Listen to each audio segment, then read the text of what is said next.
The devil's advocates whisper in the hall, where justice wears a mask and truth begins to fall. Every thread they pull, every lie they weave, in the courtroom's dance, who's left to believe? Oh, the devil's in the details, hiding in plain sight, innocent until the gavel steals the light. True crime echoes through the hollow night, fighting injustice with no end. The devil's in the details, hiding in plain sight, innocent until the gavel steals the light. True crime echoes through the hollow night, fighting injustice with no end in sight.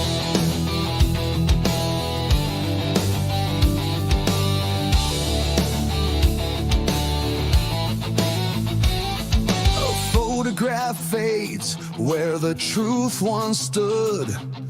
Blurred lines between the bad and the good. The scales they tilt with every silver tongue, while the broken cry for a song unsung. Black robes sway like shadows on the wall. One wrong word and the mighty fall. Who's the sinner? Who's the saint?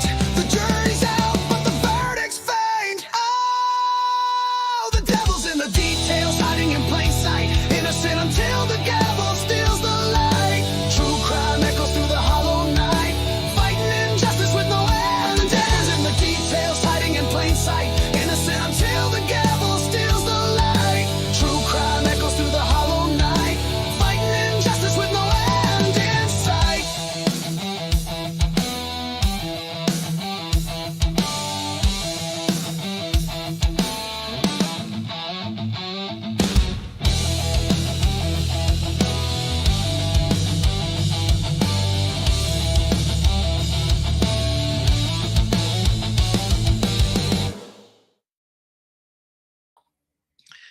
Hey everybody, welcome to Crimes After Dark show on is it a Saturday night? It's a Saturday night, I think. Holy shit, that sizzle reel was hot. Like, was it not? Can I get away from backstage? Make sure somebody actually can hear me. Fantastic. That's a great thing. I'd hate to be talking about how cool that sizzle reel and nobody actually heard me talking. That sizzle reel was smoking, Robin. Thank you so much for putting that together. She's been working on that for a while, and she's been asking me to get some clips for it, and I have been denying her because I've been doing other shit, and she finally just said, fuck it, I'm doing it live. And so she did, and it looks fantastic. Robin, that was amazing. That was amazing. And yes, for the people who were in the chat that said, holy shit, is Dago on? Yeah, Dago's on. Dago's backstage. One's backstage. Robin's backstage. I think we're going to see Joe from State of the Deep on tonight as well. So we have a good panel going tonight. Our panel guests, I always told my panel guests, I want them to kind of be able to come and go as things happen. So Dago missed last night's show, I think it was, but it wasn't a big deal. That's the way it's designed. If there's a few of us on the panel, then people can kind of come and go. But of course, every night we can have the panelists on. Like one missed a couple of nights because of, work and shit getting in the way. So it's designed that way so that we have a nice, good panel, and you can take some time to get to know the panelists when they're here. And hopefully your favorite panelist is on the show tonight. I'm going to bring them up one by one in the order that they're backstage, and then we'll get right into some heavy, crazy live discussion about some big stuff that came out. Some of you already know what it is. Some of you don't. So we'll get into that.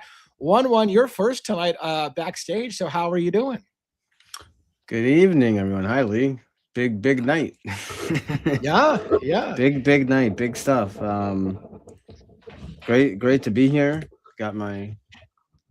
Oh, good. JJ's in the house. JJ just popped backstage. Yeah. I got my little glass of whiskey here. Scotch, Abelard. This time I'm joining the party. So nice. I should have started. Who knows what I'll say later on in the show. See, somebody has to be sober. So I stayed sober. I'm not drinking. I'll keep you guys in line, and that way, later when I'm having a few, you can be like, "Oh, we're gonna watch out for DA and see what the hell he says." But, good to have you on the show again, as usual. I don't know if you want to do your typical intro before the rest of them. Okay, yeah, go. I'll do it, and then and I'll bring up. All right, here we go, everyone. Before we begin, understand something. This space is not safe. Not for certainty, not for comfort, not for the stories you've already decided are true. This is where belief is stripped down to the bone. Welcome to Devil's Advocates. Every narrative you've been given was constructed, every version was edited, every conclusion was shaped by what someone wanted you to see, and more importantly, what they needed you to ignore. Truth doesn't announce itself, it hides, it fractures, it waits in the uncomfortable silence between official statements and unanswered questions. That silence, that's where we work. We don't arrive to reassure you. We don't arrive to comfort victims, protect reputations, or preserve popular opinion. We arrive to examine, to dismantle, to apply pressure until certainty starts to crack. Because when a story can't survive pressure, it was never solid to begin with. Here, nothing is sacred. Not timelines, not witnesses, not authority, not even the version of events you've repeated to yourself until it felt like fact. Every case has blind spots.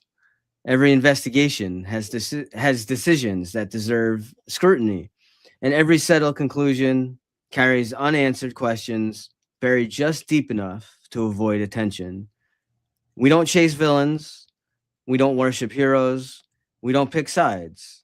We pick apart assumptions because loyalty clouds judgment, emotion distorts memory. This is where doubt is not weakness, it's discipline. We're asking, what if isn't disrespect, it's responsibility. Where the devil doesn't whisper temptation, he demands explanation. Explain the gaps, explain the contradictions, explain the silence. We're not here to tell you what to think. We're here to show you what happens when you stop letting others think for you. When you step away from the crowd, when you stop applauding conclusions, when you realize the loudest voices are often covering the weakest foundations. Because justice does not fear questions, only narratives do.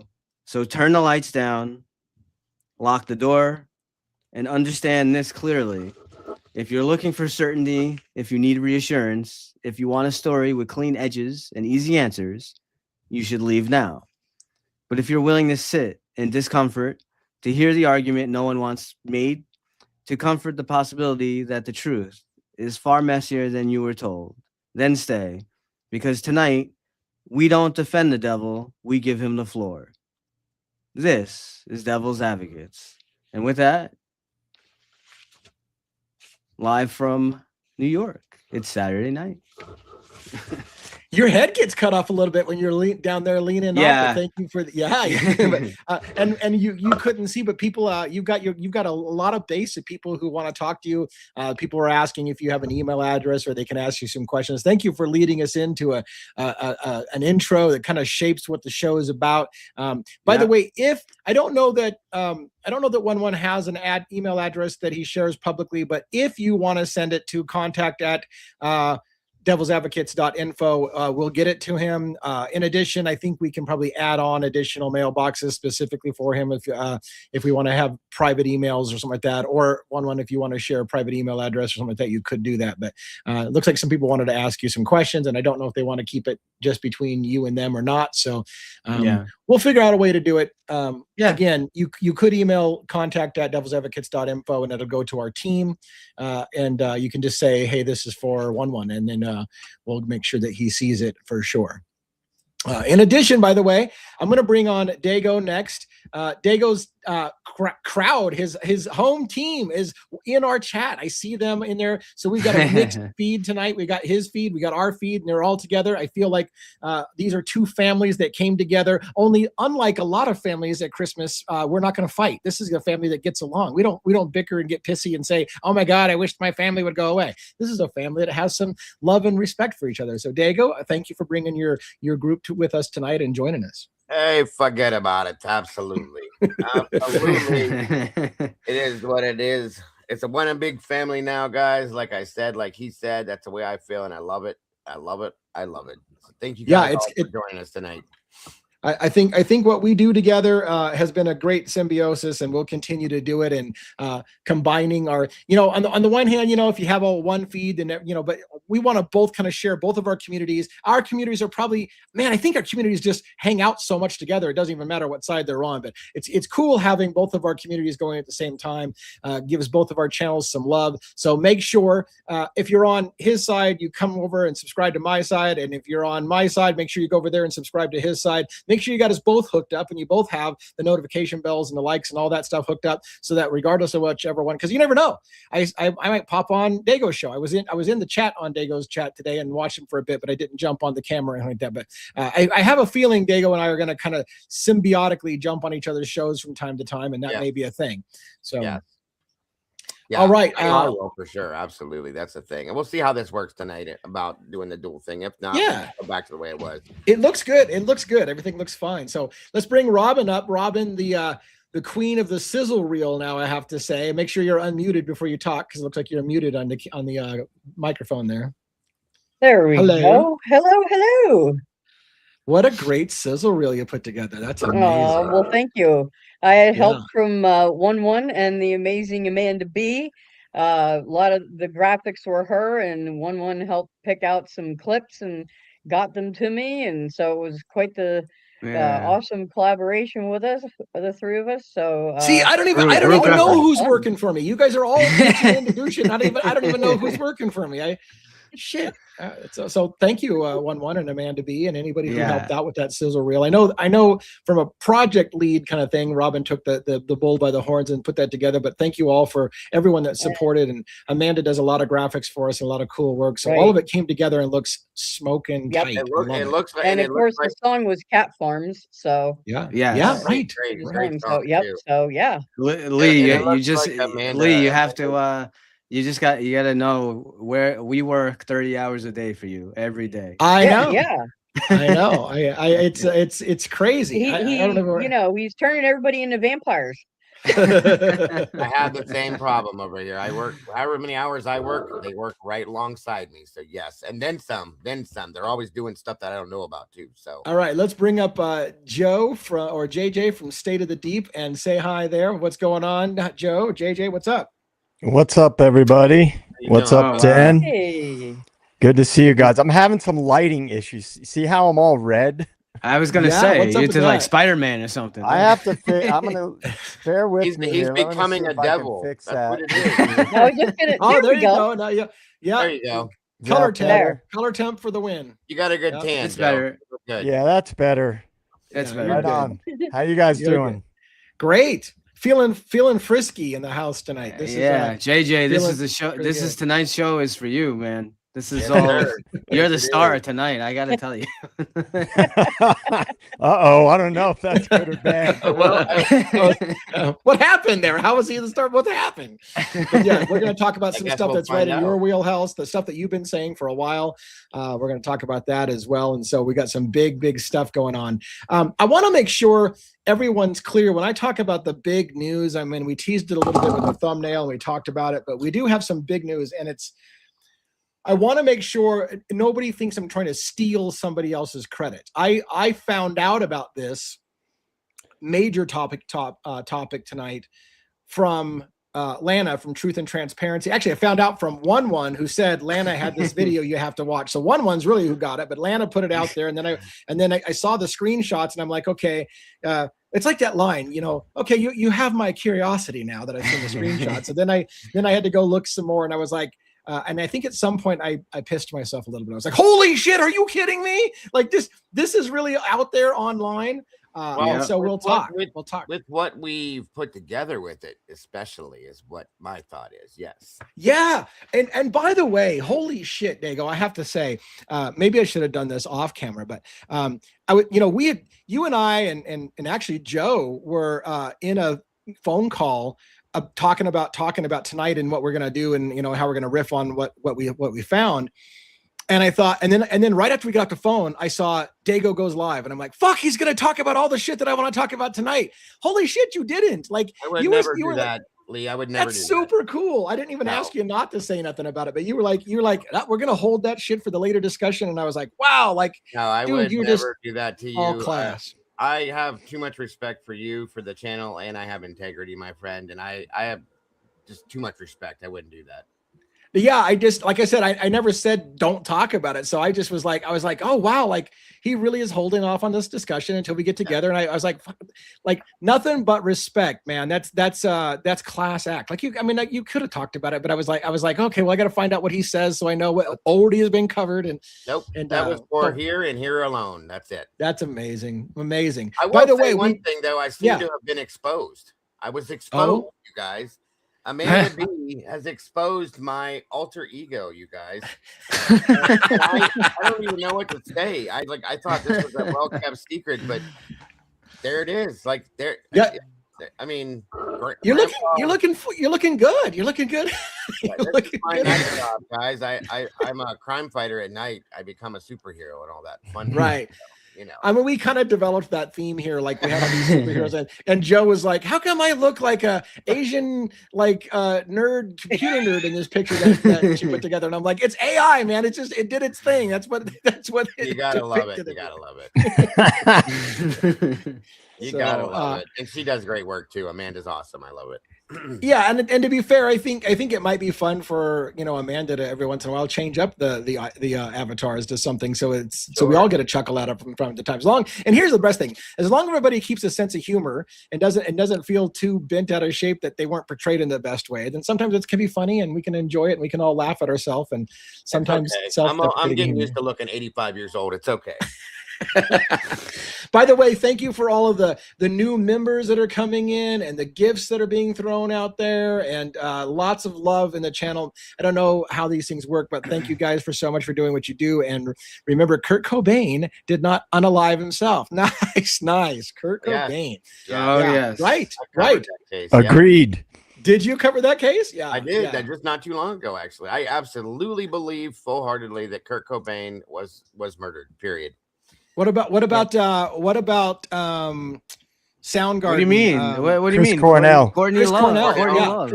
Chris Cornell. Do you think that was a sketchy or? I have some things on that I'm looking at, and as far as Courtney Love, yes, she was absolutely involved in his death as well. Oh, she would never. She was such a loving person. You got it. Yeah. Okay. He was so sweet too, guys. So sweet. Yeah. Yeah.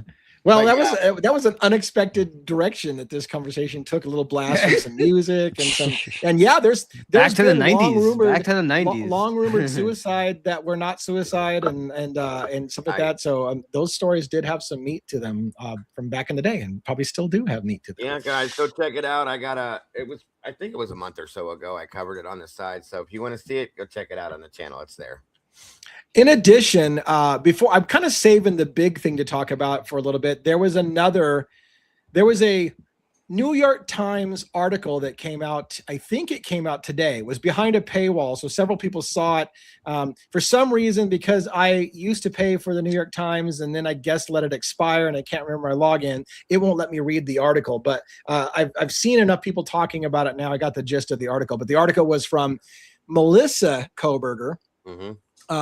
The youngest, I think, sister, right, of Brian Koberger, Amanda being the oldest. So she was so Amanda was the younger one. Okay, yeah. So that's how Amanda's been kind of in the more in the limelight, but now Melissa Koberger has come out in this new article. And at first, I thought to myself, "Here we go.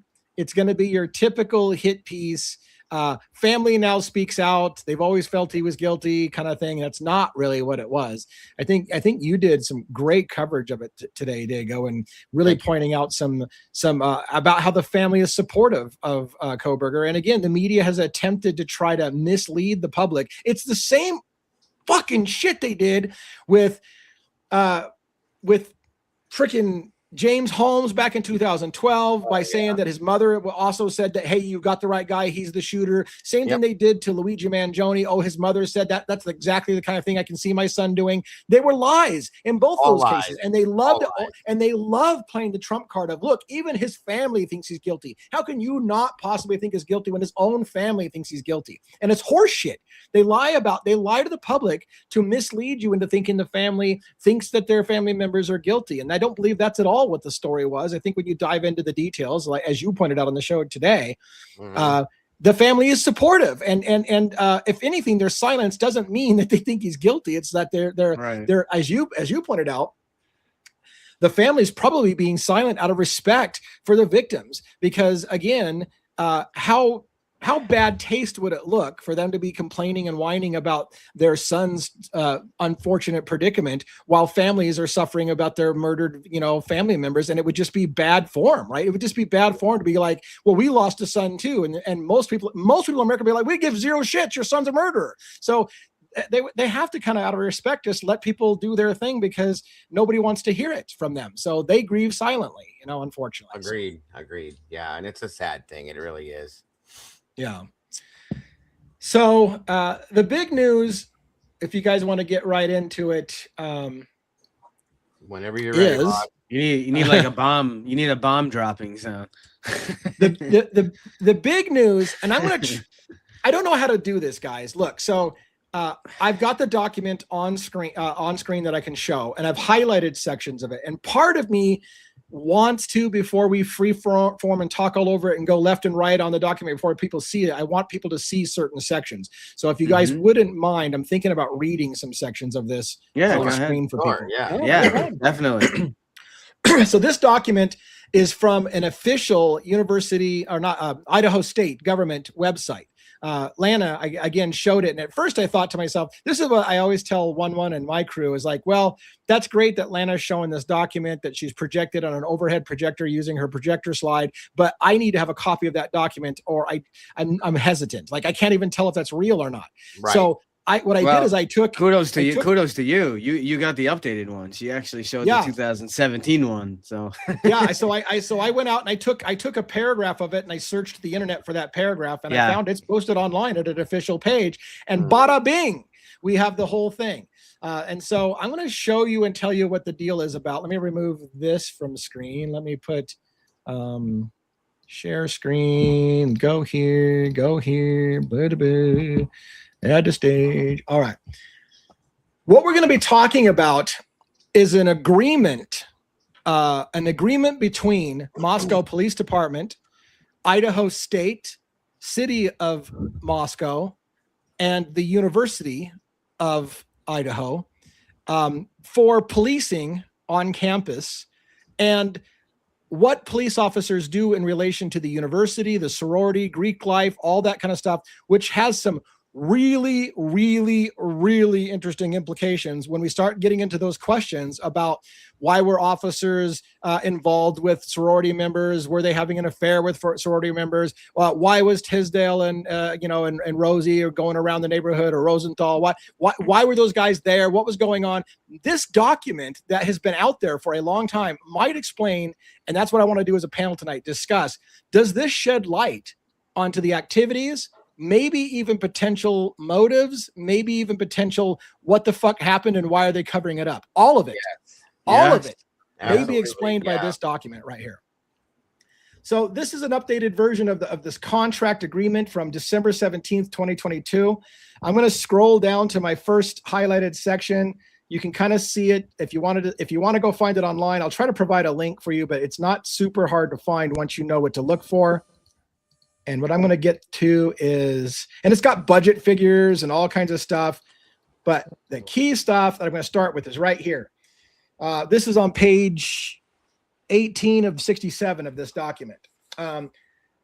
Reference, August, this has been in place since 2010. Actually, it started before that, but this particular contract started 2010. It was amended and it was amended and it's amended several times. And so this latest iteration is the one we're going to talk about. This is the reference police services contract approval between the University of Idaho and the city of Moscow. For police, fire, EMS services contract approval between University of Idaho and the city of Moscow. That was added in 2017. So there was an initial thing in 2010, and they added some police, fire, EMS services to this contract. Some background discussion. The University of Idaho has completed the renegotiation of a proposed new master agreement for services between the regions of the University of Idaho and the city of Moscow, Idaho, to provide police, fire, prevention services to the U of I Moscow campus. Now, stop right here, and we can talk a little bit as we go, guys. The gist of this is that Moscow Police Department is providing some policing services on campus for the University of Idaho, and there's a contract worth about $1.5 million a year, or $16 million over a course of a number of years. Some good money to provide policing services on campus. But the shockers and the big parts are still to come. If there's anything you guys want to say, jump in, but I'm going to keep reading if not. The University of Idaho has contracted with the city of Moscow since 1966 for police law enforcement services. The university's continuing overarching goal is to provide effective police and security services to campus constituencies in a professional, friendly, and collaborative manner. And it is important that all students, staff, faculty, and visitors feel safe and in fact are safe within Moscow's campus. Now, by the way, this is going to lead to some of those motivations. Their job is to make the campus safe and make sure that shit like drug trafficking, sex trafficking, that kind of stuff isn't happening on campus. That's part of the agreement between the police department and the Moscow University of Idaho. So keep that in mind. The most recent contract between Moscow, City of Moscow and U of I was approved by the board and at its October 2017 meeting. Here's a yellow highlight because this is one of the most important parts now. The proposed contract requires the city of Moscow to provide 7 dedicated sworn police personnel to conduct community policing, and patrol on the Moscow campus, provide sworn police personnel to provide police support for special events, provide training to various members of the campus community on drug and alcohol abuse, sexual assaults, and bystander intervention. Assist the U of I with threat assessments, staff on campus police substations, and meet with student leaders to discuss campus-related issues. The proposed contract also formalizes the city of Moscow's obligation to provide certain fire and EMS services, along with other things. This portion of the contract requires the city of Moscow to provide fire prevention, education services, provide fire response services, maintain a student resident volunteer fire program, and on and on and on. The key takeaway as we build up to the key points in this is that they have an obligation to provide some training to look into, it's not just on-campus security, it's things that are happening off-campus, crimes such as drug trafficking off-campus, sexual assaults off-campus. All of that is included in their contract agreement with the university. All right.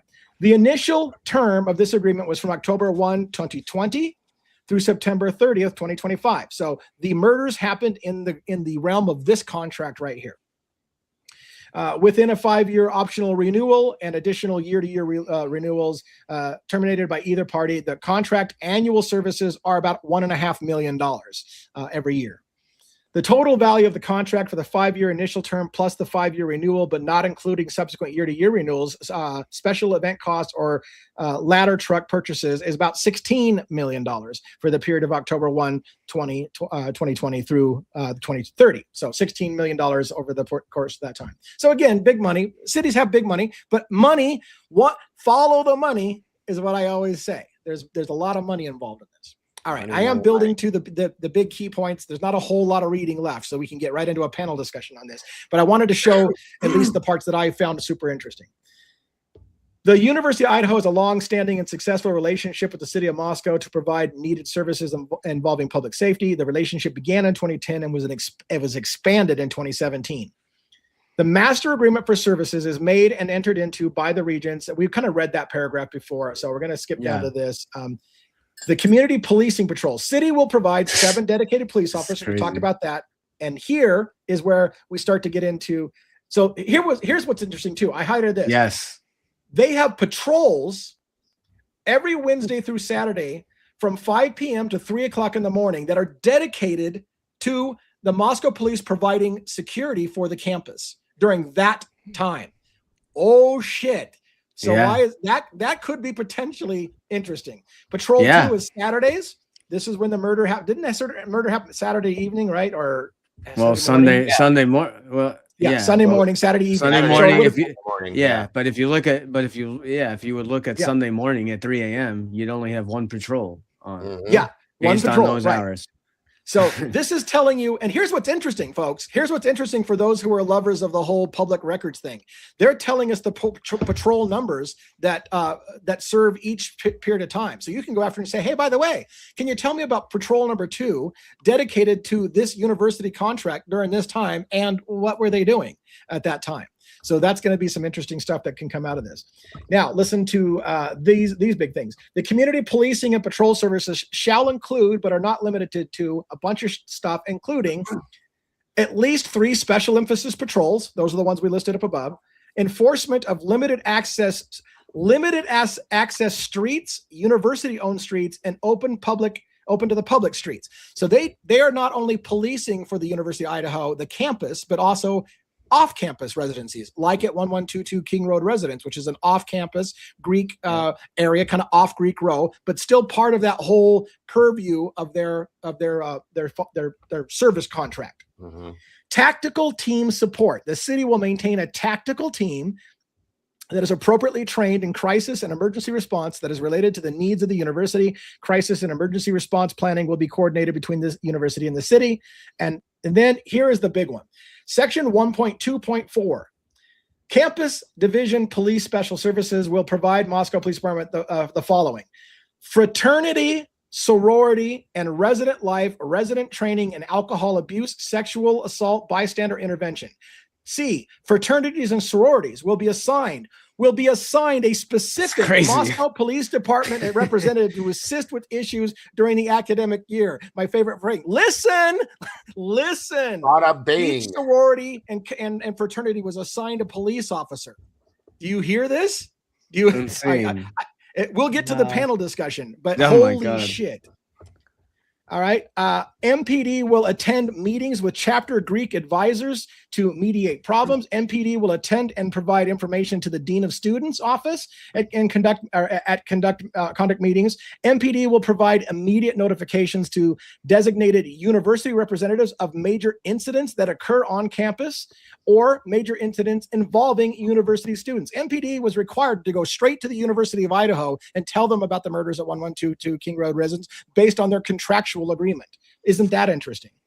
When it will not interfere with its law enforcement and criminal investigative duties or prosecution of the case, Moscow Police Department will assist with the university Title IX investigations by providing the university with access to investigatory reports and audio-video recordings of interviews, allowing university staff to observe interviews conducted by the Moscow Police Department and coordinating investigations with university investigators. That is insane. Insane. They literally insane. The university is allowed to watch their police unbelievable. Unbelievable. I almost fell off my chair when I read that. Where do we get into it? Right? Oh my God. I only have a little bit more to see. Already we're like, what the fuck are you? What the? Okay. Moscow Police Department will perform threat assessment on subjects attending the university at request in accordance with the law. So they are to provide threat assessment. I've said before, and we'll get into this more as we get going. Right. Did Moscow Police Department, were they watching that house? Was it a suspected drug house? Was it their contractual obligation to be watching trafficking, either sexual trafficking or drug trafficking through that house? And they were assigned threat assessment. Hey, is this house under a threat? Should we be? And if they fucking failed in that duty, there's millions of dollars on the line for a failure to have done what they were supposed to protect. Is that something we should talk about tonight? Well, we're going to do it anyways. Absolutely believe so. MPD will provide information on off-campus. Listen, MPD will provide information on off-campus criminal conduct and involving university students for university disciplinary purposes. So if you had drug trafficking happening, for example, in an off-campus house involving university students, that would fall into this contractual agreement for them to be watching drug trafficking, off-campus criminal conduct that relates to students. MPD will participate in presentations sponsored by the Counseling and Testing Center on Alcohol and Drug Use, including programs such as house parties or similar programs. MPD will meet with the student leaders and discuss campus-related issues, including drug use and sexual assaults. And I think that's pretty much. And I have I have a few more. Yeah. Confidentiality. This was a big one. Confidentiality statement. Yes. The city and the university agree to keep confidential and to not disclose to third parties any information provided by the other party. So in other words, Moscow Police Department won't reveal things to the public. The university won't reveal things to the public. They're under contractual agreement to keep their mouth shut unless the public legally request public records information, is what this is going to say. Oh yeah. So what it says is they must keep it quiet and they keep each other's secrets essentially, and be if they're party to this master agreement, unless the party has received the prior written consent of the other party. So in other words, they can give each other permission to share things. This obligation of confidentiality does not extend to any information that 5.1.2 is or shall come through no fault of either party available to the general public. In other words, if the general public is allowed to file a public records request and they are compelled to give you that information, they're not breaking their contract. Otherwise, they need to keep everything a secret. There needs to be a secret between the University of Idaho and Moscow about what's going on and what they were doing, unless legally they are required to provide it through public records requests. Another 5.1.4 is required to be disclosed pursuant to the Idaho Public Records Law or a lawfully issued subpoena, a court order. So in other words, while they're contractually obligated to keep each other's secrets, if it's obtained through public records requests or other legal avenues, then they're allowed to cough it up and not be breaking their contract. I think that might be it. Yeah, I think that's it. And I think it's probably in there somewhere. I know there's a line also, which is super interesting to me. It's about that MPD is required to make some kind of report, like weekly report to the university, which is super interesting because look how long it took MPD to make some of these reports involving this case. Oh, of course. So right? Why is 2 years, months? Yeah. And But hey, yeah, if they have to make those, yeah. if they have to make those reports, are those obtainable through public records requests as well? Maybe I hope. maybe we can get those, right? Yeah. So why is DA all spun up about this? Well, Same reason why Diego is. Yeah. I mean, I want to hear what reason JJ has to say. This I know. is It's like the same reason I got to JJ hear is what here. JJ has to say. Actually, let's let JJ. Why is that? Does that bother you at all? Tell me what you're thinking. Well, the first and foremost, the whole cover-up nature of things, we've theorized for a long time that the school had sway Right. over the investigation and what got released and things like that. This confirms that, Right. because Yeah. if the Moscow Police Department's literally getting funding to participate in programs like this, well, that right there, that could compromise the integrity of an investigation, because they're being paid basically to work under the auspices of the university. And so that's just the obvious thing that we've all talked about this. Right. But it also opens up a whole line of questioning and threads about alleged involvement with somebody in the 1122 house with a police officer. That's a big thread to be pulled right there. Right. And now they have reason, right? And now right there with, I mean, we don't know who the listen. I mean, let's hit this a little bit. We're pulling the threads. So it's long been rumored. Does Kaylee have some kind of relationship with the police officer? What were these cops doing circling the house before the murder? Well, first of all, they were circling the house literally during the time of their special patrol that they're contractually required to basically watch off-campus thing. So maybe that's why they were there. Is the rumors about her having an affair simply that the officers had literally been assigned to have certain sorority members. And Kaylee would have been an obvious choice because Kaylee was a major part of Alpha Phi. Then you had the girls that were part of Dylan so Dylan, Bethany, Maddie were all from the same sorority as well. Now, Dylan, I don't know if she was still with them at the time, but I think Maddie was Bethany's big, as they call it, and that sorority. So then of course you got Ethan, who's with a fraternity. So now you've got a house that has at least 3 Greek affiliations, right? A couple of sororities at least, and a fraternity.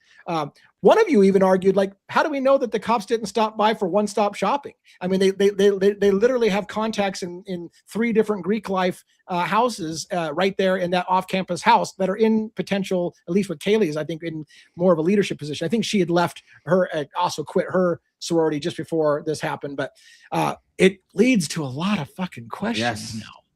Yes. Well, another thing that big one for sure, yeah. Another thing that we kind of, Diego and myself and you, DA, we briefly sort of touched on is the whole idea of CIs and people being in the house potentially being CIs. Well, this opens that door a little bit more, because if they were if it's now, it's pretty clear, it's documented that the university was funding operations, if you will, with the police department. Well, then it really kind of opens the door to question about who was involved with that within that house. Well, that statement, yes, and that statement that you read too, with what Joe's hitting on, where it states in there where it says that they have a confidential person within the sorority or fraternity. Yeah. One police officer is put in place for each. Yeah. Okay, so let's think about that now. A confidential person within the sorority. Okay. To me, that's wow. The possibility, right? The possibility of that makes some things make super huge sense to me. Okay. I've said several times, what if Kaylee was a CI, right? And maybe the terminology CI is not the right word to use, but what would you call it if Moscow Police Department is assigned a sorority and has a contact within that sorority that's not known by everybody? Wouldn't that kind of sound like a confidential informant? It's a CI. It's definitely a CI. Yes, and then you take into effect that, amazingly enough, unfortunately, all the female victims had quit their sororities. Okay. Yeah. Right. Is that interesting? I mean, what do you make of that, Dago? Why? I mean, yes, you're right. It's an interesting thing that the victims had quit their sororities. What does that mean? Even better, Lee. There's the 2 survivors had not. Okay, that's something else. If we take these 2 things over here and start thinking on them, the fact that they had the people that were murdered, okay, they had left their sororities due to issues that they were having within the sorority. You got to wonder,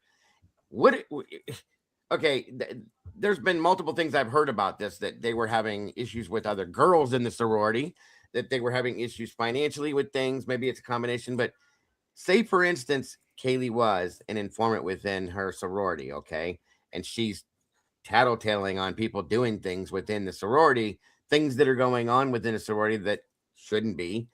And they find out about this and they start harassing her. They start, jacking her around, doing this, doing that. So she leaves for whatever reason. And then on down the road, this happens. You got to tell me you're not thinking about it, because it's like a puzzle piece that slides right in when you're not even trying to fit it there. It's kind of crazy. And then on the backside of that, we have 2 more people that survived this situation in that house that are still within their sororities. I don't even know what to say. That's all I'm telling you. It's grinding in my brain right now, like crazy. Well, it's funny because, when I was saying, this is why it's big to me, because when I was saying, hey, what if one of the girls, like Kaylee, was a confidential informant, and what if that explains why there's an officer seeing her? And I said that it was just a guess. It was just a guess. But here's a fucking document that puts teeth behind it. Does it prove it? No, but it certainly makes it totally plausible. I mean, totally plausible. It's right there. Well, it also opens up that whole line of questioning that, and I know we briefly talked about this today. Did somebody know things about things related to sorority and fraternity life and potential things going on in the area related to fraternities and sororities? Yeah, Maddie, what did you say to Adam? I told him everything. And then, you know, that in and of itself, again, it's just a thread. That's what we do. We pull threads. That would be dangerous if information were to get out that maybe some people, I've been saying this for a long time, somebody had information and there was a threat of that information getting out, that would create a major problem. Yes, sir. Yeah. Yes, sir. And so the question becomes, and again, let me remind you what we talked about just the other night. Ann Taylor had specifically asked for all cell phone communications between the officers that night, and she specifically wanted a couple of officers' phones. How interesting is it that Ann Taylor wanted specific officers' phones? Is it because Ann Taylor knows that those officers were assigned to people in that house, and so she wants to know what they already knew about what was going on in that house? It seems now more plausible that that's what may have been going on. She knew certain officers were, and I don't know. Here's the $1 million question. I can tell you this from what I'm getting up to speed real quick on public records requests. What I can say is I can have them confirm, which we already know, that this contract agreement exists, which I don't even know that we need to ask for that because we can see it on their own government website. So having them admit that it exists isn't the problem. The question is, can we then go after, hey, now that we know it exists, do you keep logs of what officers were on duty on which nights? What patrol? Who was the officers that were on patrol number 2? Exactly. You know what else is interesting? That night? You know what else you got to ask for along with that? That's a follow up to that. What have we not seen? What cameras? What stuff have we not seen? On from 11/12 to 11/13. Right. What do you think? What do you think the answer is to that? We've seen some stuff. You mean what they're hiding behind the no. I'm saying audio? so we've seen not the Ring cameras. Oh, okay. So we've seen a Banfield stop, right? Right. We've seen whatever the sign, the drunken kids that stole the sign. Yeah. And who was that? That was all Rosie and Tisdale, right? Yes. Yeah. So where are all the other cops working? You're telling me that there's no what other jobs were going on that night? There's no body cameras from any other officer the whole entire night. I find that a little hard to believe. So if I were a betting man, I would say those officers were on that particular patrol, contractually watching that neighborhood at the time. Exactly. And why is that interesting? Because we're theory crafting. Somebody in here, got all spun up. Oh my God, are you guys implicating again everybody but the guy who actually confessed? Listen, there's a lot of fucking unanswered questions in this, and one of them is now: I've asked the question, did the officers, were they watching that house and something happened right under their nose? Did that become a huge embarrassment? They were contractually obligated to watch that place, to keep, and if they had informants in the house, if they had people that were part of the sororities that were in the house, and they got killed right under the police's own, they're involved with police. What if, holy shit. What if one of those victims got killed because they were with the police? It's what I've said. What if somebody said, "Oh, you're ratting out to the police? Well, we're gonna fucking kill you." And so again, is there an incentive for the police department to hide that? Yeah, they were working with us and they got killed because they were working with us. Exactly. I want to comment, and it piggybacks on one's comment, and also Wonders Deep made a good point saying MPD spent all afternoon at Sigma Chi on 11/13/22. Where are the body cams? Where are the interviews? Now, I remember from early on, people were filming in the area, and you saw all the cop cars at Sigma Chi, right? There would have been a lot of interviews related to this crime. Where is all that body cam footage? Where are Mhm. those interviews? There has been nothing that's come out from Sigma Chi at all. Nothing that I've I'm seen. writing all this down. And this Thank is you. Yeah. very Yeah. significant, right? Because to Yeah, one's point, definitely. hello, there were a lot more body Right.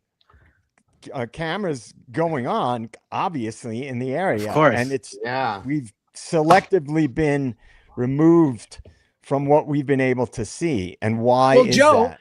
because they're trying to make, I feel they're trying to make us think that Sigma Chi was a fucking mile away from the house. But you and I know you can fucking throw a stone if you're good at it. You probably hit Sigma Right. Chi. It's right next to it. But they're trying to. They've led a lot of people into thinking, well, this was Sigma Chi is on Greek Road. This is off Greek Road. They have nothing to do with each other. They're too far away. They're Nope. right next to each other. They're separated by fucking the Banfield, which is not all that big. Right. So No, from your footage, I mean, it's Yeah. amazing how, we're always saying how close everything is around there. So no, it's not far away at all. And you never know what you'll find on some of those body cameras. They Right, could and be I'm Exactly. could get pretty sure that. Go ahead, one. Sorry. No, go ahead. I was just gonna say, I'm pretty sure when I read the report that Tesdale or Rose, whoever wrote that report about that patrol that night, they wrote in the report that they were doing overtime for a special project per se. yes. Okay, where they were looking for underage drinkers. Well, Right. You're not going to come out and tell anybody that you're doing what you're actually doing, okay? Because in some terms, that's going to expose you. It's not undercover. It's not going to do what you wanted it to do. So in turn, once again, it really, really has me wondering Well, if that's what the actuality of what they were doing was. Is what I was going to say, Dago, listen, you said it yourself. I can't remember the wording. They were there on a special project. Guess what the special project probably was? The contractual agreement for 2 officers to Yes. be assigned on that patrol. That's the special project. It wasn't your normal quote unquote police department activities that night. It was their special patrol designed for that thing. That's what their special project was. I would guess. I don't know, but I would guess. Right. And it's really interesting how they want that timeline desperately to be after the time that shift is supposed to be over. Of course. Yes, Robin. Yes. Yep. Because if it happened right under the cops' nose while they were on patrol protecting the house, that's a huge embarrassment. So guess what? If the murders happened after 3 o'clock in the morning, well, then they weren't there for it. Hey, no big. Yes. Exactly. And that also and that weird missing time too of whatever it is, 7 minutes and 26 seconds. Yeah. So supposedly they signed out at 3:52 in change.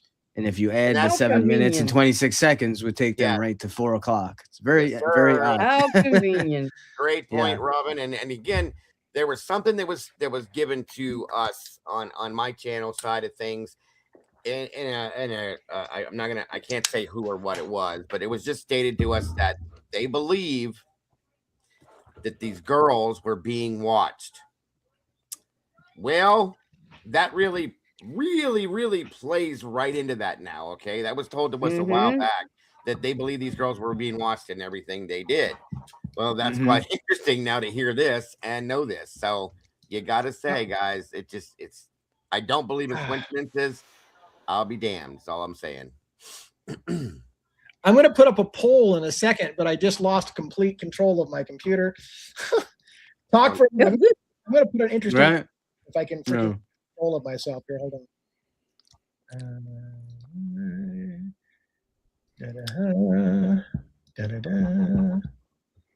So when I watched that, when I saw about that document last night, I started reading. I'm like, holy shit, this is fucking crazy, and like all the stuff that JJ has been talking about since the beginning, the dawn of time. I'm like, oh my god, he's like 1,000% right.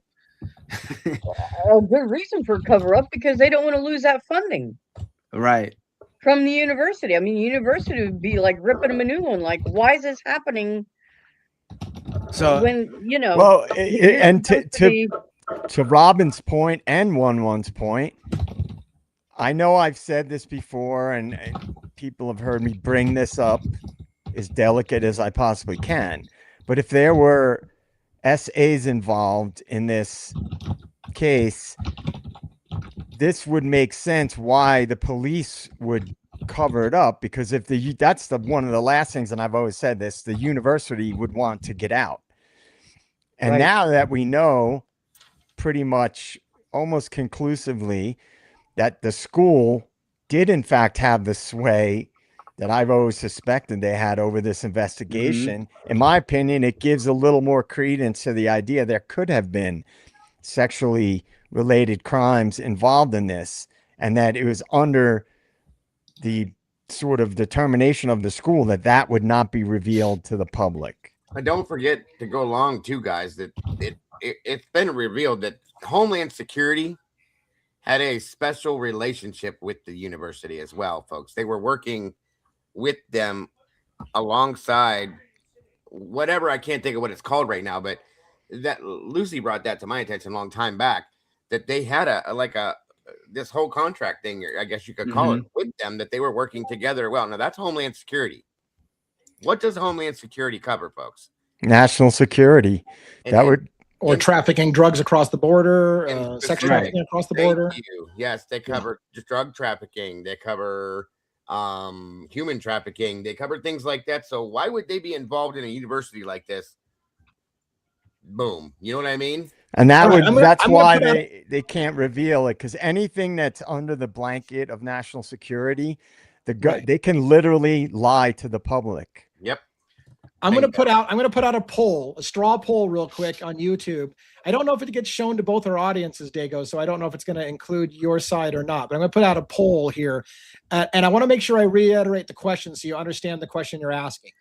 If, as we showed, there was a contractual agreement for Moscow Police Department to provide a special patrol for this contract between the University of Idaho, if it is possible that the two officers who were on a special patrol that night off campus in that area where the murders happened, if they were on that special patrol under a contractual agreement, and if the murders happened while they were on patrol, say between 2:30 and 3 o'clock in the morning, while the officers were on patrol in that exact neighborhood, is it possible to you that they would be incentivized to shift the timeline so that the murders happened after they were off patrol and weren't there watching the house? So the question I'm going to post is it possible law enforcement shifted the timeline to hide that the murders happened while law enforcement was there? That's what the question is. I'm going to start that poll, see what you guys think.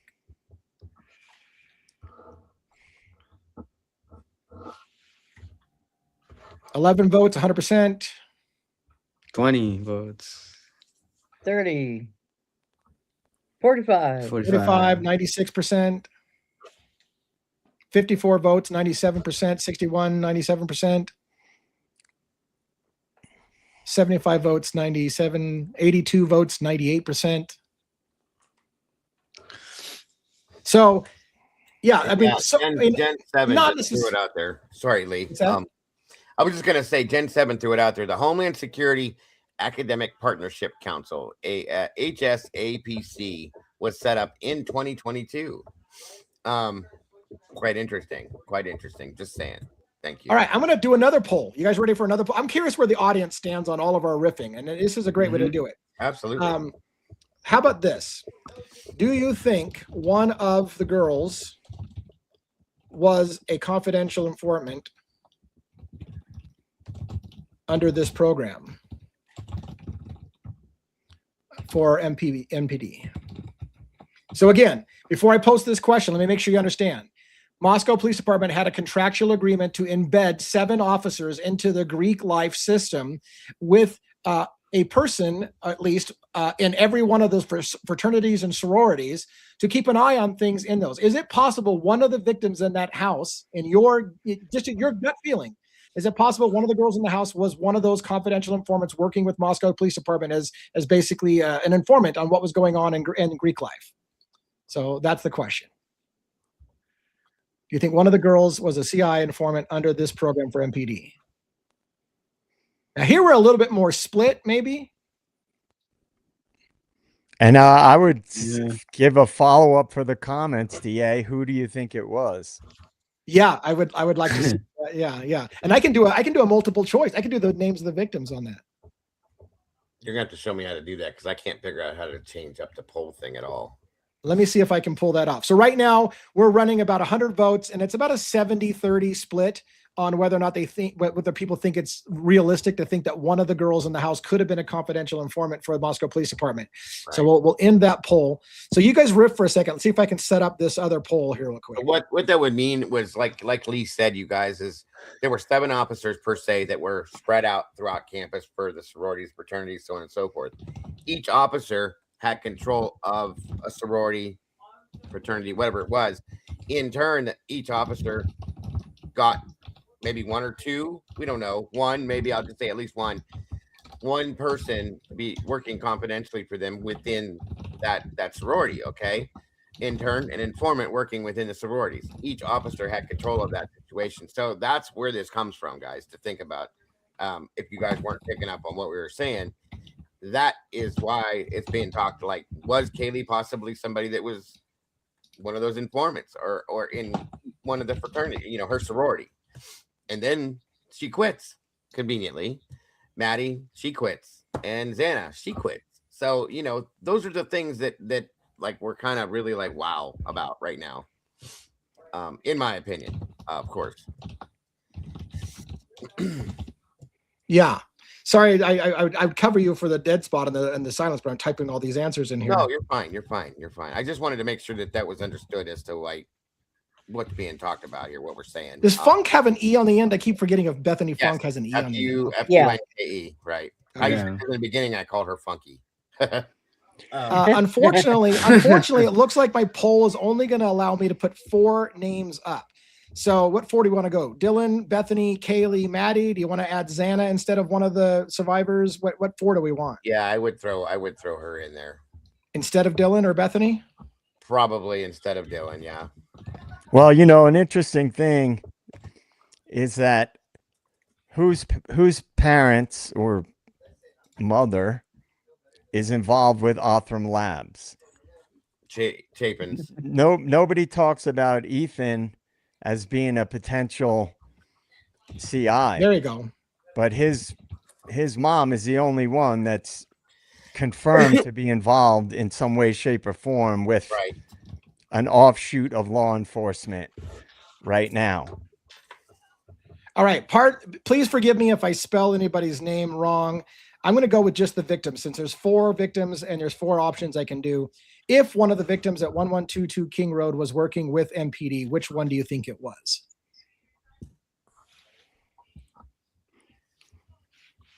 And you also, guys, just think about a couple things when you're making these decisions.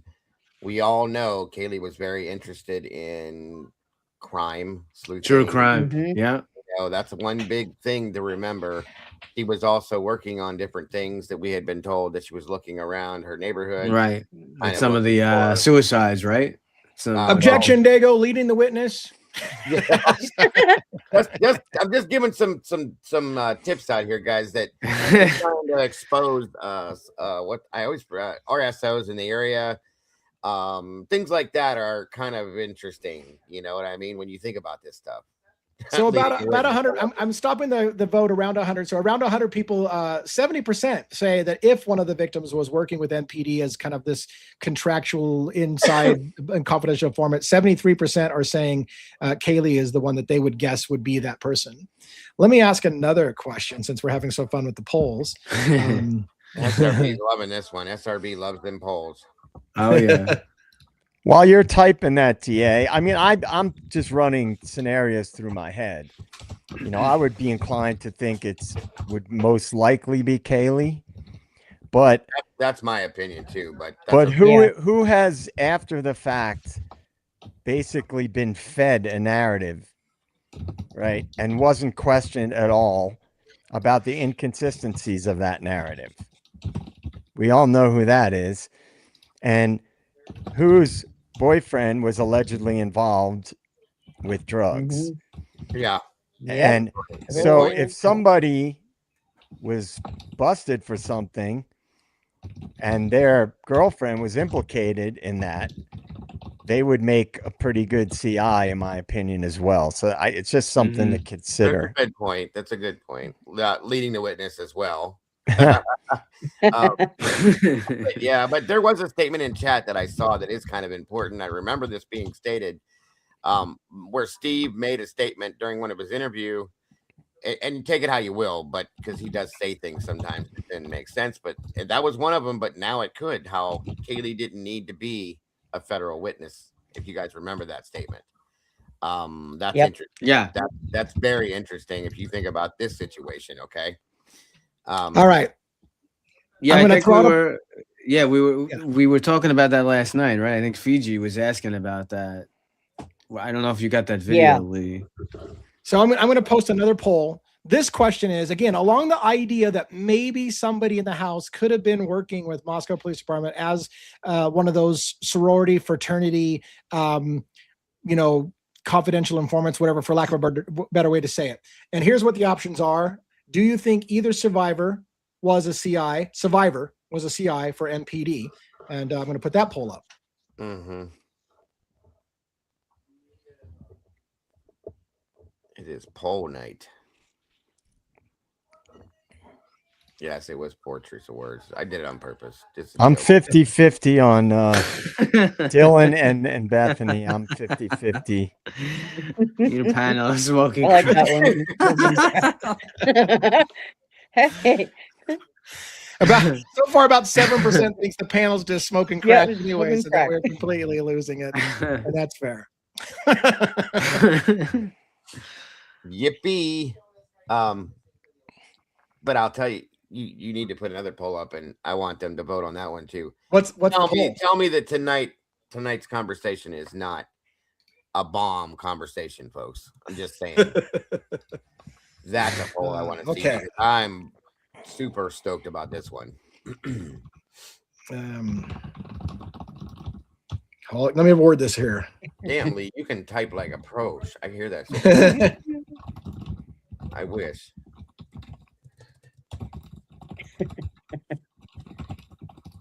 I'm one of those guys that does this.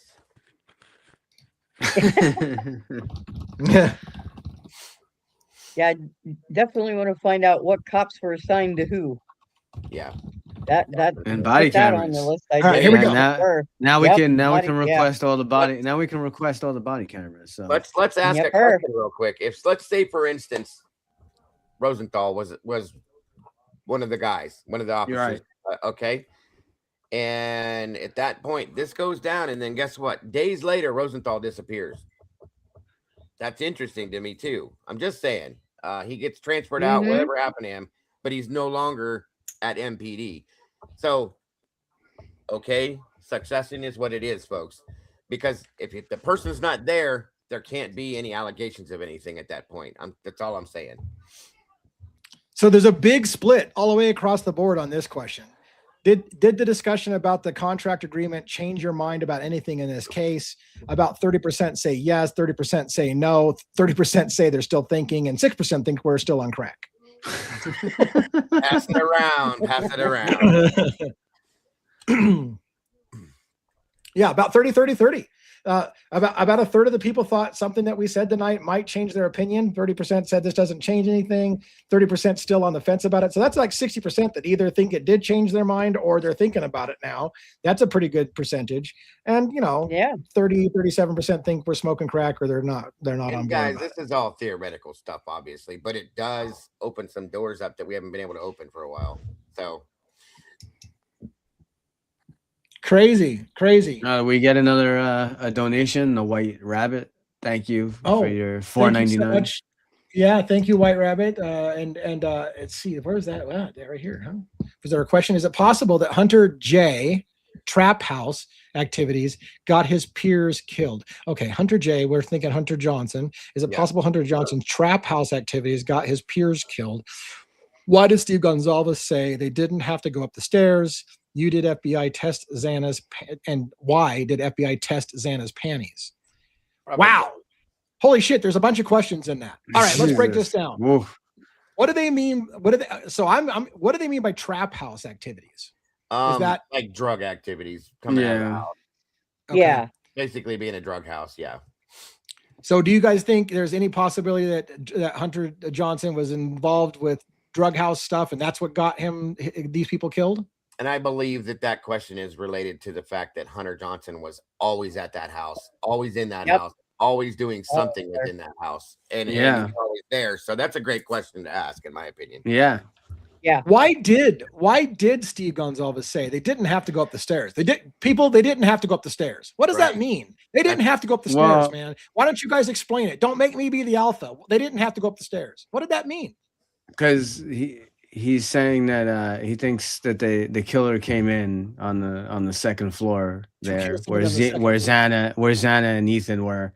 So why why go upstairs? But then that would kind of contradict the statement, thinking that, if he's thinking that Kaylee was the target, well, obviously if the killer comes in the second floor, comes in contact with Xana and Ethan, that's not Kaylee. So he would still need to get to Kaylee. But That still makes you wonder, though. It kind of Right. tells that he didn't know right, about the whole Kaylee being down on the second floor and being attacked maybe downstairs. Yeah, Bedroom, yeah. you know what I mean? And real quick, if I can, guys, I just want to thank Aquarian, dropped 5 new membership in the cafe over here. It looks like Richie Rich, Cocaine, Sparkly Starfish, Pumpkin Dawn, and Daisy Lady. Congrats, welcome to the sauce. We got 5 new meatballs floating around. I appreciate you, Aquarian. Thank you very much. Very generous of you. So while Somebody said that Hunter wasn't a student. Is that true? I've been hearing that recently, that he was graduated already. Hmm. I don't know if that's true or not, you guys, but I have heard that he had graduated already. So what was he doing there? Yeah, so why would he be there? Thank you. That could explain why he wasn't not living at the frat house, that he was living in, in that apartment over there. But I don't know if it's true or not. That's just probably another rumor that we got to work through. I thought he said he was a grad student. That's what I thought he said in his interview, but I could be wrong. Meg, We did spend some time yesterday talking about that email. the email that Harsh showed. Yeah. And I'm apparently still having some fun with these polls, but yeah. Yeah. So I just wanted to mention it. So before we talked about that email yesterday, we did say, that's why on this show, Lee is very big about having receipts and showing receipts. So apparently a very, very similar email, maybe not exactly the same, but very similar in wording, was sent to Lana in March of 2025. And she eventually wound up talking to the person on the phone, I think around May. And so she's not really sure, we're not really sure exactly why Harsh made a video about it then. I mean, the person did say they had videos and all kinds of stuff, but I heard she read the email that she had, and the email that she had sounded very, very similar to the one that Harsh had. I would say it's probably the same person. And a lot of like many of the things that were brought up are not true or were proven false. So I always tell, that's why Lee is very big on this show. He'll tell you, he doesn't always like to, everyone jumps out. Oh, this person solved the case. Oh, this is it. This is the smoking gun. You gotta take a step back sometimes and actually look at the receipts and look at, is there actual proof of this? So. Mm-hmm. And I'm going to go back to my old emails too, because I get emails that I've bounced over. Yeah. I've got another poll question. I've got a couple more poll questions. I got another poll question. Lee, you're like poll master today. I'm the poll master. Poll master. Master of the poll. The poll master. Anyways, why did Steve Gonzalez say they didn't have to go up the stairs is the question. I'm just going to give you a few options.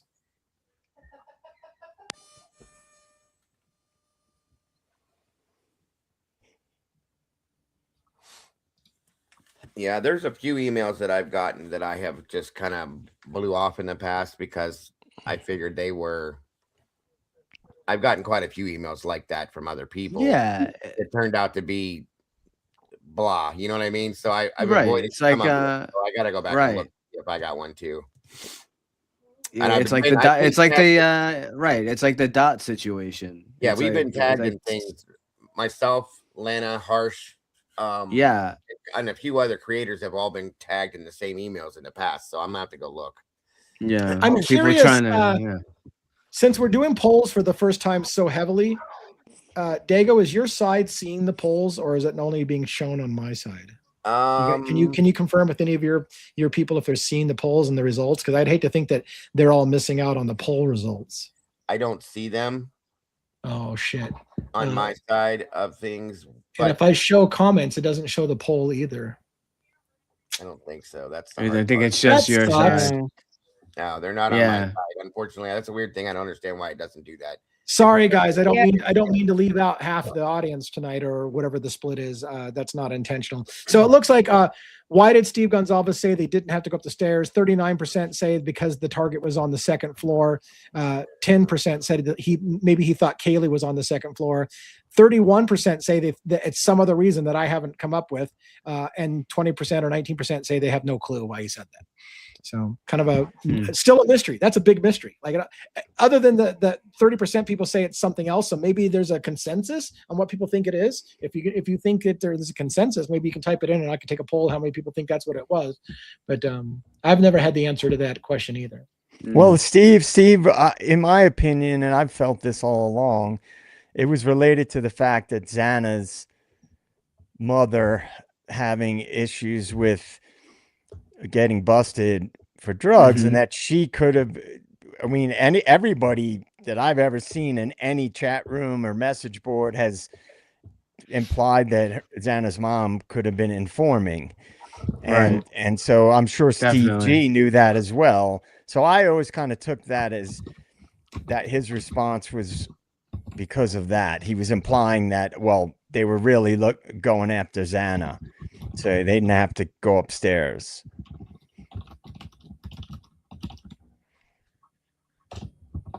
All right, I'm going to type another. Oh shit. I feel bad doing so many polls because Dago, your side's not seeing the polls. SRB dropped a link on our side and says if you want to vote on DAs, you can click the link and go over there and vote. So she's helping out in that aspect.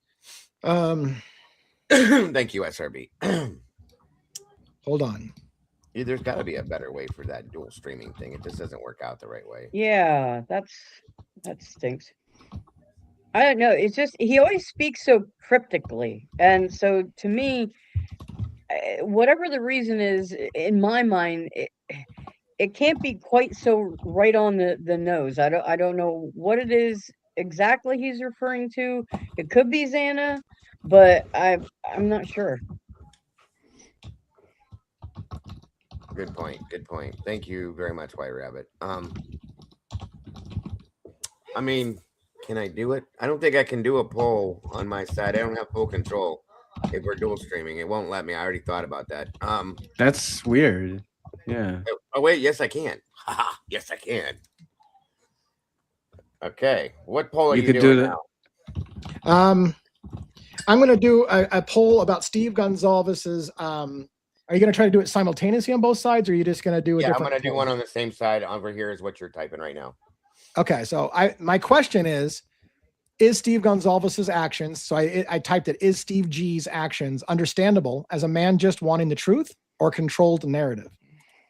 So that's a long question, and I've got four options on my side that I was going to post up. So depends on how fast you type there, Dago. He said one key at a time.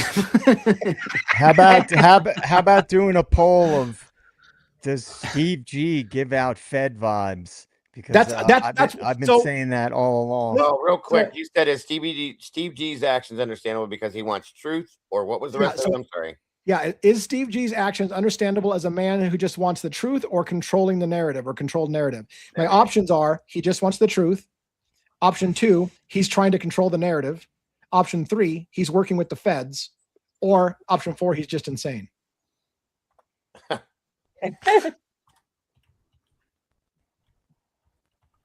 Okay.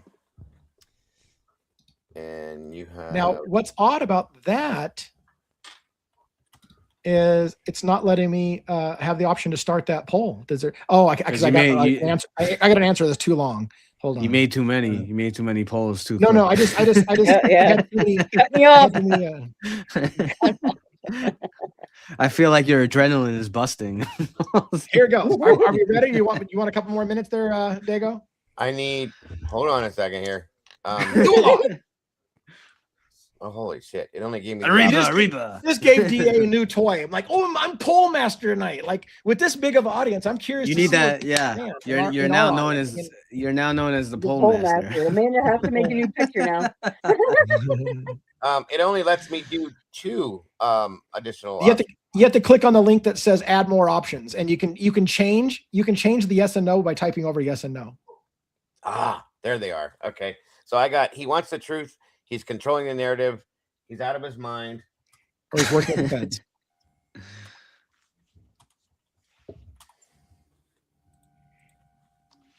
And gotcha. You ready? Yes, sir. Let's fire it off. All right. And I'll tell There you. we go, guys. Now we're on key. Damn, thanks for teaching me that tonight. I like that. Yeah. All right. So we've got. Holy shit. It went right to a 50-33. Damn, you guys are moving. I'm going to wait till it gets to 100 votes over here before I tell you my results. That's what I'm doing too. Trying to. 62. I'm at 82 votes. 92 votes. 95 votes. Come on, we dropped a few. There it is. Okay, so we've got 46% says he's trying to control the narrative. 24% says he just wants to get to the truth. 18% says he's working with the feds, and 11% says he's insane. And I have. Come on, show it to me. It'd be curious to see if your audience is any different on their splits than That's than what my I. audience. That's why I was Yeah. curious too. Where the hell did it go? Show it to me. There it is. So I have 47% say that he's controlling the narrative. 21% say he wants the truth. 16% are saying he's out of his mind, and 16% saying he's working with the feds. So what was your splits again? Tell me. 47 say he's controlling the narrative. Yeah. 21 say that he wants the truth. Yeah. And I have 16 saying he's out of his mind, and 16 saying that he's working.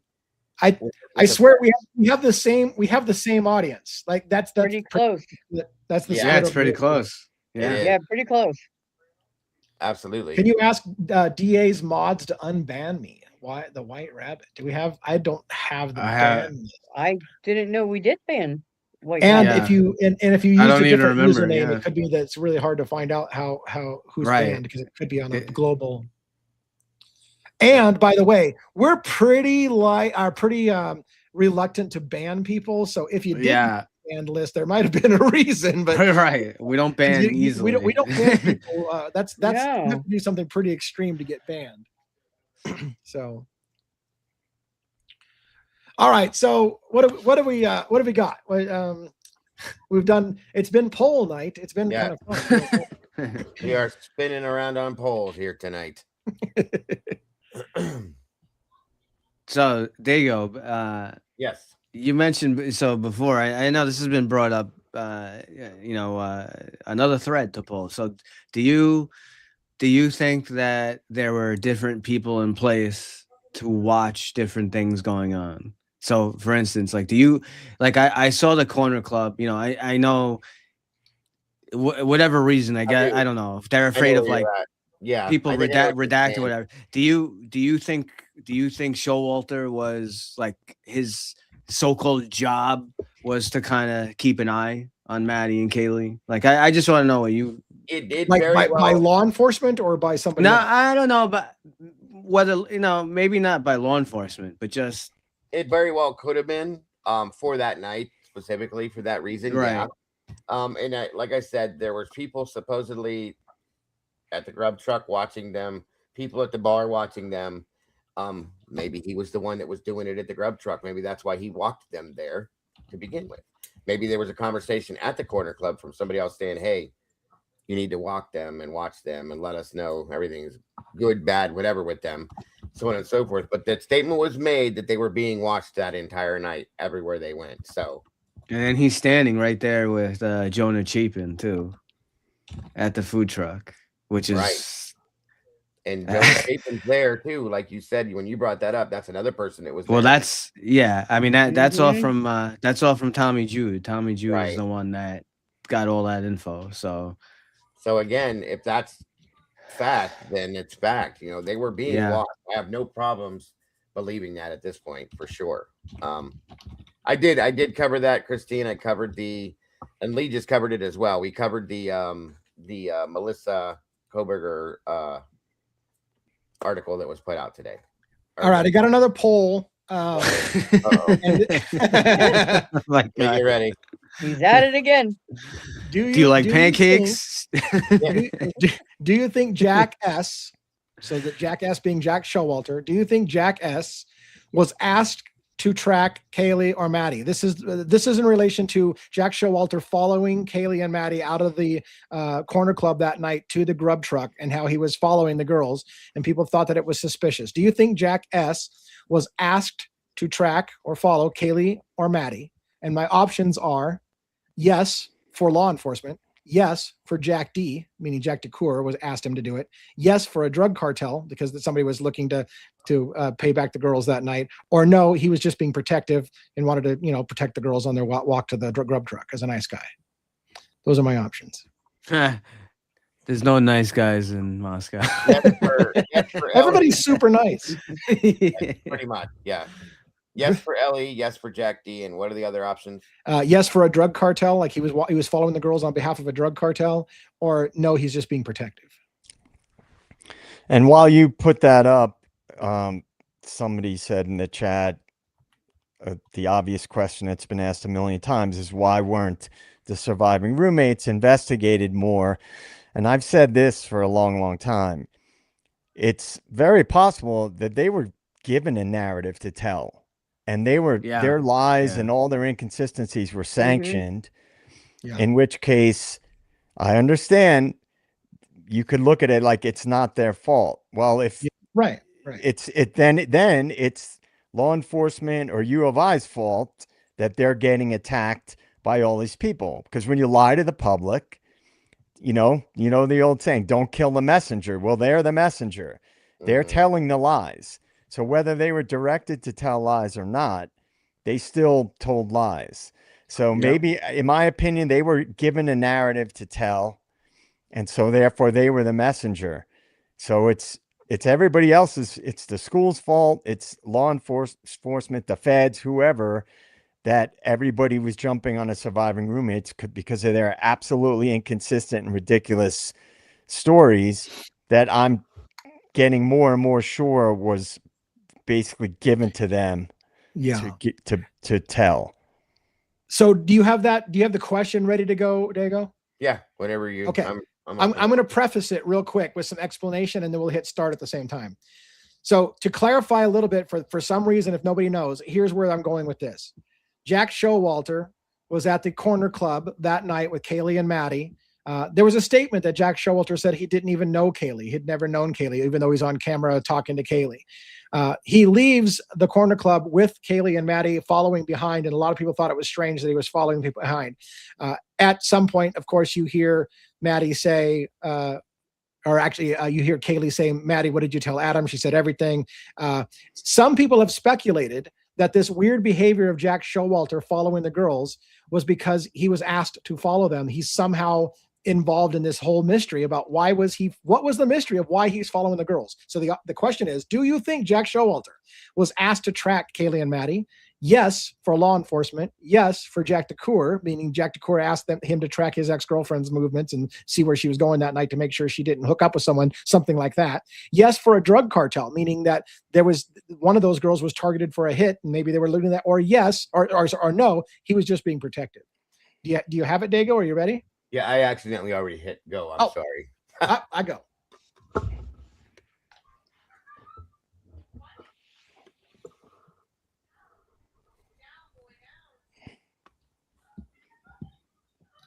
We're at 25 votes over here. 28, 33, 38, 40, 50, 60.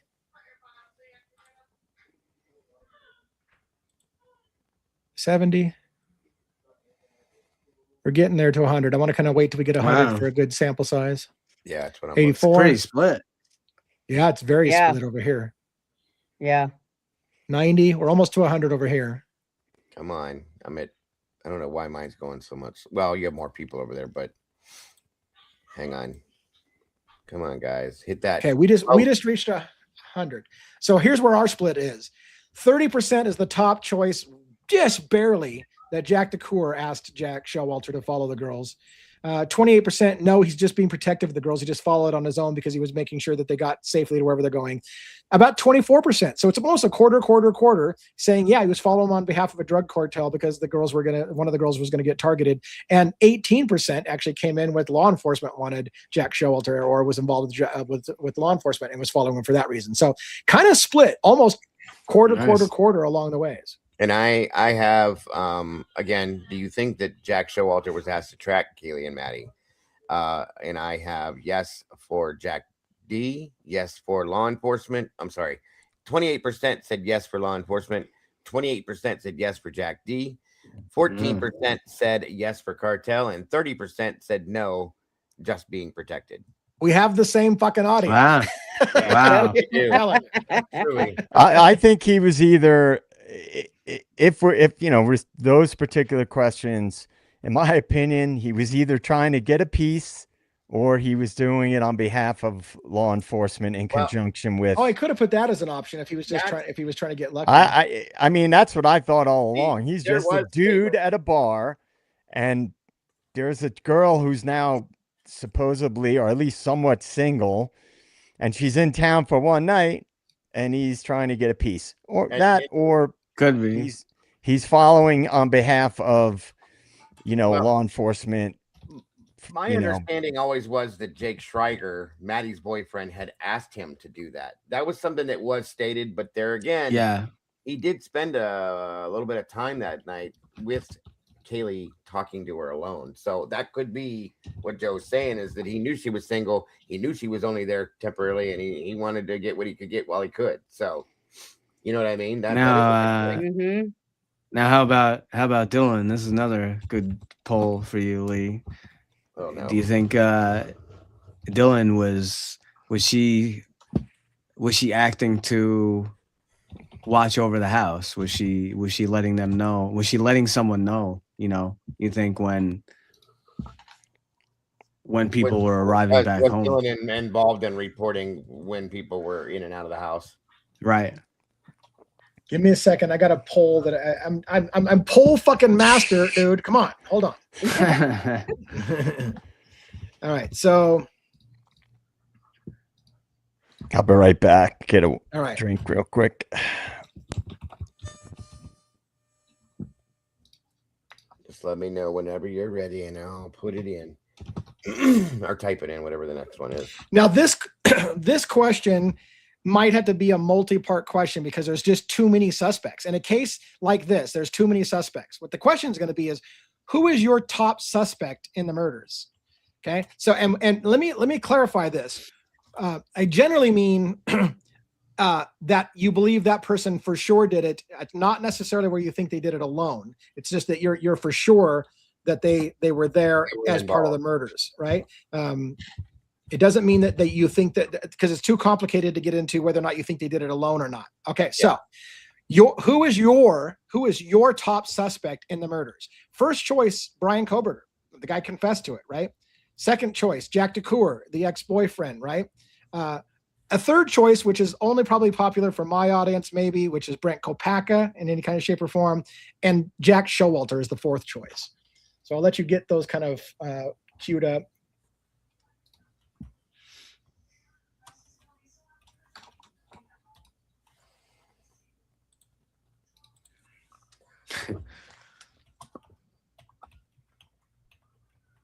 Okay. And again, this allows you to accept that other people did it in combination, but just one of those people.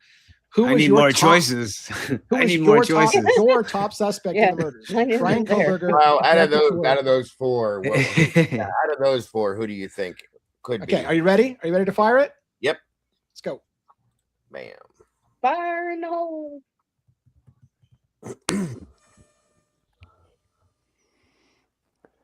Oh wow. That's moving quick. Ugh. Damn. Wow. Really?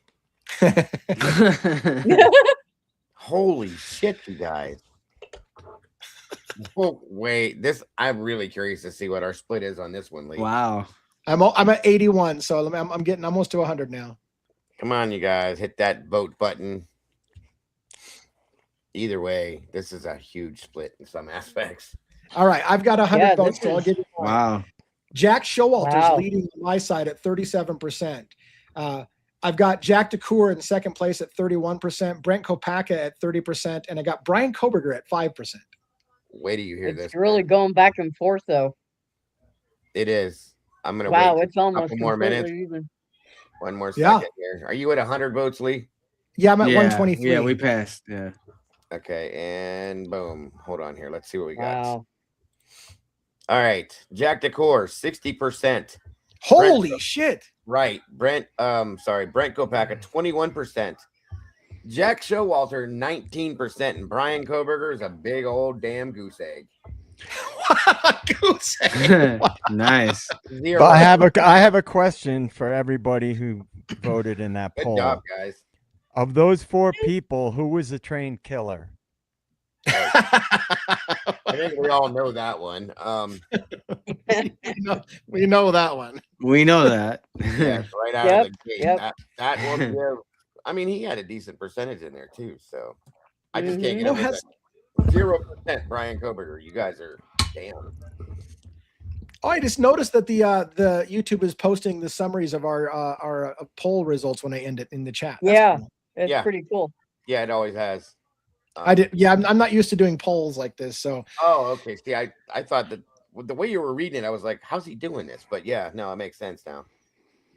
Yeah, I was mine- just speaking to that list that it from that poll. Yeah. Of Of those that list. 4, there's only one, and hunting doesn't count for being I was going a to say trained you killer. could make an argument that Showalter knows how to hunt, right? Yeah. Yeah, that's There's, Yeah. there's only that's one different. guy who is a Yep. military trained killer in that list. Yeah. And he was taken out. All right, I'm going to do another poll. I can't help it. It's poll night. You're a You got to do a poll on Dylan. Something on Dylan. Okay, I'll do that in a minute here. Was Dylan a dumbass? Was Dylan an idiot? Was Dylan Stud 79. Hunting animals is not the same as being a military trained no No. special forces operator. big difference there? No. Yeah. What's this one gonna be, Lee? The question is going to be: are you convinced that suspect vehicle number 1 has been proven not to be BK's Elantra? Ooh, good one. And this goes to the issue Oh. of people like Pavarotti and stuff like that, who pointed out that it's proven that the vehicle listed as suspect vehicle 1 leaving Pullman has fog lights, and Brian Koberger's car did not have fog lights. Some people will refuse to believe that no matter how many times they see it. Other people are like, that proves that it wasn't the same car. Where do you stand? Are you convinced suspect vehicle number 1 has been proven not to be Brian Koberger's Elantra? Remember, And I'm just going to leave it as a yes, no. Clip Just give me on, a simple yes, no. Yeah. clip Yep. on fog lights. We love those Clip-on. clip on lights. Don't get me started. That's ugly. Don't get me started. I even wrote a damn song about that. We can. I think we can just leave this Clip as on a simple or clip yes, off? yes, no answer on this one. Yeah. Yes, no. Are you ready? Yep, I'm ready. Let's do it. Boom. Yeah, that pissed me off so bad. I wrote one of my dumbass songs about it.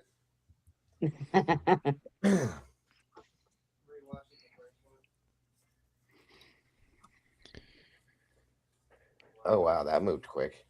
Yeah, I'm at 85 already. 90. I'm in. All right, I'm at 100. Yeah. I'm at 92, above 90. 92, Yeah. 90, 10. Yeah. 90% say it's been proven it's not BK's car. And I have. Let's see here. Are you convinced that suspect vehicle number 1 has been proven to not be Brian Koberger's Elantra? Yeah. 88% said yes, and 12% said no. About the same. Yeah, we're at 90, 10 close. over here. Yeah. Good stuff. Okay, we probably should stop the polls now that I had a new toy. I just can't stop playing with it. Well, you have, I think you probably got SRB's all screwed up with all the polls now. She loves Yeah, you got to do one on Dylan. You got to do at least one Okay, poll on what would be Dylan. your question on Dylan? Well, there's a lot of stuff. I mean, I said, I mean, my question was, do they think that Dylan, was, I don't know, not, we know that, no. Oh, you could do a simple one. Was she like, was she Go ahead. watching the house? Like, was she? How about did Dylan Was lure she Kaylee? involved? How about did Dylan Yeah. lure Kaylee to the house? Yeah. Yeah, that's a good one. Did Dylan purposely lure Kaylee to the house? Yes. Okay, purposely. Let's add that word.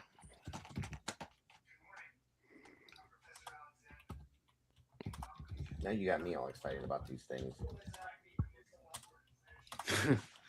I do them from time to time, and that's a simple. Yeah, we're gonna leave that as a yes/no question. Did Dylan Mortensen purposely lure Kaylee to the house that night? All right, you ready? Are you ready? Yep. Fire it away. Fire in the hole. Fire in the hole.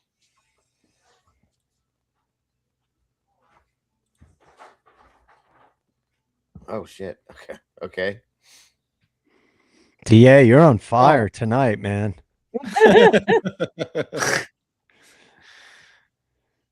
All right, we're over 100. We're over 100 votes. We've got an 89-11 split. 89 yes, Kaylee was lured back to the house. 11 no. I have 90-10. Yeah, Yes. same audience. Yeah. We just went to 90-10 over here as well. Yep. Same audience, Wow. same peeps. Crazy shit. It is wild. Very wild. We could probably do 35 different polls about Dylan, you guys, to be honest with you. Right. Oh, how about we just ask the audience? Why am I doing this? Somebody stop me. Somebody stop me. How about, do you believe the murders happened between 2:30 and 3:30, or do you believe the murders happened between 4 and 4:30? So I'm going to just do that. I can't. That's a long question. So what time do you believe the murders happened? There you go. Yeah, let's do that. What time do you think the murders happened? Can I propose a poll after this one? Yeah, for sure. So option number 1 will be 2:30 to 3:30 in the morning. Actually, let's do before that, because some people think it was even before that. Yeah, so like let's say 1 to 2. Yeah, let's do 1 to 2. 1 to 2 a.m. We'll do 2 to 3 a.m. We'll do 3 to 4 a.m. And we'll do 4 to 4:30 a.m., which is the official, right? Yeah, and then the actual 4 to 4:30, roughly. Yeah. Yeah, right, roughly. All right. Are you pretty close to being ready? I am ready. All right, let's do it. There we go. You never had the option to do polls before tonight? No, I did. It just never really got into it. But now all of a sudden, okay. I'm rigid with anticipation. Absolutely understood. Yes. Wow. Yeah. Oh. We got over that's a 100 good old people Hippler. that say 75% of the people think it happened between 2 and 3 in the morning. Let's ask Hippler what he thinks. I have only 7% of audience thinks it happened during the actual time that they said it did. Yeah, I have from 2 to 3, 71%. 1 to 2 is 11%. 3 to 4 is 11, and 4 to 4:30 is 7%. Wow, so similar, so similar. Yeah. You know what I'd be really curious about is I'd be curious to see how our audience stacks up to a Pavarotti or to a Lana or to a Jules. Like, are those the same community, or is there a bigger split on how those channels react? Right.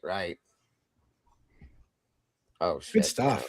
I have one now. I want to throw out real quick, if you don't mind. Yeah, didn't Joe have a question he wanted? Oh yeah, that's right. Go ahead, Joe, with yours. I'm sorry, I forgot that. Yeah, I would like to know, what do you think the probability, and you could put a couple of percentages in there, DA, that your camera battery would die and you would pull into the Moscow PD parking lot to change the battery?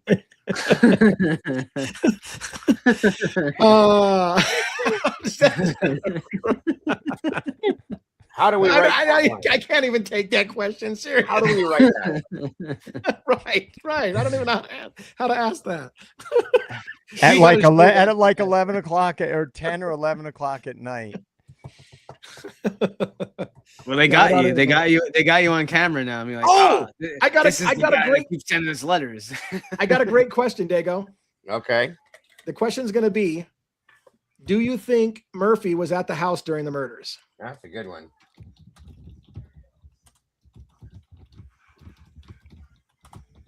And we'll just leave it yes, no.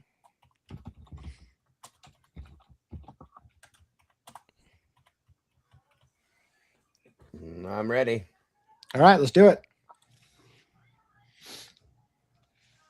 Hell, we could have asked another one. Do you think the dog barking is Murphy? Because there's some people that don't. Wow, we're already over 100 votes. We got 74% of the people say that no. Do you think Murphy was at the house? No. So about 75% of the people think no, he wasn't even at the house. And let's see, I have 69% said no and 31 said yes. we got another donation by White Rabbit. You got yeah, thank you for the donation. Do you guys get to see where ISP Forensics sees that Xana's bed was moved and obscures blood? I think the order is Ethan first, Xana last, but I don't know. So did you see in the forensic documents that Xana's bed was moved and obscures blood? Yeah. I read this yesterday, and I'm glad you brought that up, Rabbit, because I have another question, guys. As I was reading that document, there's a portion of that document that says that there was blood found when the bed was moved, I think, and correct me if I'm wrong on this, guys, that was untested. Wow. How does that happen? How does it untested? That's my issue right there. Thank you. That's my question. Like, maybe, okay, you want to guess that it belongs to the victims. That's great. When did this become a guessing game? You don't do that on a crime scene. I'm sorry. Yeah. But there's something about the bed being moved. If you guys remember me reading this, because I did stop and go, what the hell? But it said that there was, I think it was the bed was moved, and then there was blood spots or something that were untested. Well, yeah. Well, all right. Well, I mean, look at even the hallway in between the stairs. What is there? Nine blood spots or whatever that are recovered, and they only tested 4. Why? Yep. Yeah. Why didn't they test? I mean, it's not like there's 856, but I mean, even if there was 856, shouldn't they all be tested? You're any scene you've ever been on, and if you find blood, I don't care if it's in the corner, or in somebody's pocket, are you going to test it or not? Of course. That's what I don't understand. I know. I don't. Nobody understands. Half this case, nobody understands. By the way, I want you guys to know the sacrifice I've made for you guys tonight. Which I was waiting for you to bring that up. Is the Seahawks win. I thought to myself, oh my God, nobody better fucking tell me the score of the Seahawks game. I got it recorded. But if I ask people not to tell me, they absolutely will, because they'll troll my ass and tell me so I just be quiet. Don't say nothing about it. Nobody's gonna say shit. Seahawks win. I'm like, God damn it. Oh well, it is what it is. I'm glad to hear my Seahawks won. I was hoping that I could just slide by pretending like it didn't happen. But there goes my game. I don't need to watch it now. I know who won. But thank you so much, and congratulations to the Seahawks, who are in first place for the playoffs and have a bye and all that good shit. Really, really good positioning for the Seahawks, and that's amazing. Thank you so much. Congrats. All right, what else do we have? I brought that on myself.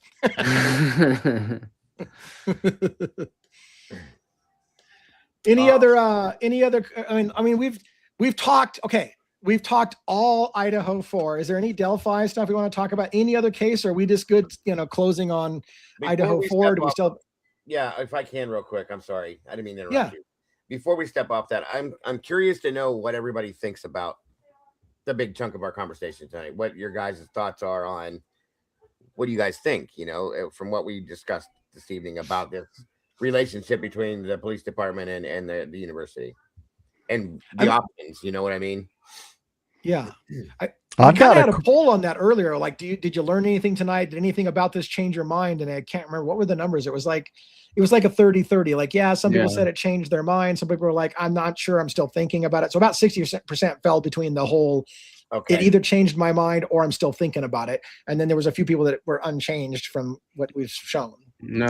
one thing. The first thing that comes to mind, Dago, when you say that, is the whole Rosie situation. Mm-hmm. That it's very possible, and DA brought this up as well about Rosie, that he was the guy watching that house, and that's why he split, because he was supposed to be the guy keeping an eye on that house, and shit went down. He disappears, and they have to change the timeline because he may have been at that house earlier in the night, and that would put the microscope on MPD, and also related to the patrols that were going on. Yeah. But that explains a couple of different things. That's just the first thing that comes to mind. As soon as But that not was even brought earlier. up- Not even earlier in the night. I mean, the Banfield stop is right at 3 a.m. It's like right there where the screaming was going on. Which is interesting because again, he's right according there. According to that document we read, that's when the official patrol ends, is at 3:00 in the morning. For that group. But yeah, and it's interesting that, like I said, I couldn't help but bring that to the table, wondering this goes down and then Rosie disappears. That just it just doesn't. I can't help it. I'm sorry. Too many people retired or disappeared right after this. Captain Lanyard he retired. Rosie disappears. Judge retires. Judge retires. Chief Fry runs for sheriff and fails, thank God. And then supposedly retires, but then he transfers to Washington to somewhere else. Janke, Pullman's police chief, retires, but then he goes somewhere else. I mean, Payne goes to the university instead of the at university. Yes, I mean, and there's other officers within the department that disappeared, that ended up moving off or being transferred somewhere else. And this all happened in a span of a few years. Oh yeah, not even. Yeah, and here's the not thing: even. the two police chiefs guys retiring and then going and working in another place. Come on, that's. Do we know what Payne's exact position is? He's chief in a place in Washington somewhere else. No, but for the university or Payne. Payne. Brett Payne.